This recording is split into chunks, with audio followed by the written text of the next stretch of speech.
আমার দুই হাতে রয়েছে দুটো ভ্যাম, ভাস্কুলার আর ভাস্কুলার মাইক্রোরাইজার। এটা হচ্ছে ডাস্ট ফর্মে, এটা হচ্ছে গ্র্যানিউল ফর্মে। এটা আমরা জলে ড্রেঞ্চ করতে পারি, এটা জলে ড্রেঞ্চ করা যায় না। এটা আমরা মাটির সাথে মিশিয়ে প্রয়োগ করতে পারি। এটা এ কাইন্ড অফ ফাঙ্গি।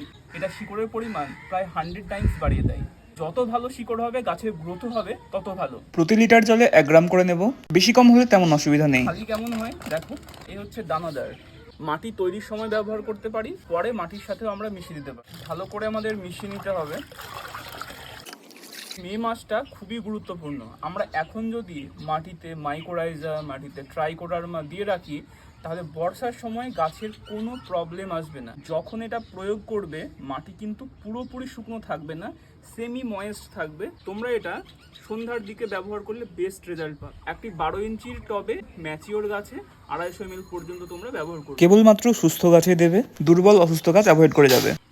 এটা প্রয়োগ করার 1 সপ্তাহ আগে এবং 1 সপ্তাহ পরে কেমিক্যাল কোনো পেস্টিসাইড, ফাঙ্গিসাইড গাছে অ্যাপ্লাই করবে না। ফসফেট সমৃদ্ধ যে সকল কেমিক্যাল ফার্টিলাইজার হয়, সেগুলো পুরোপুরি অ্যাভয়েড করবে ভ্যাম ইউজ করলে। ভ্যাম ইউজ করলে গাছের শিকড় যেরকম স্ট্রং হয়, গাছের ভেজিটেটিভ গ্রোথও হবে খুব দ্রুত। মাটির মধ্যে যে সকল খাবার অলরেডি রয়েছে, সেগুলো গাছ খুব সহজে গ্রহণ করতে পারে। শিকড় যেহেতু ম্যাক্সিমাম বৃদ্ধি করে দেয়, তো নতুন শিকড় তৈরি হওয়ার ফলে গাছ প্রচুর দ্রুত বৃদ্ধি শুরু করে।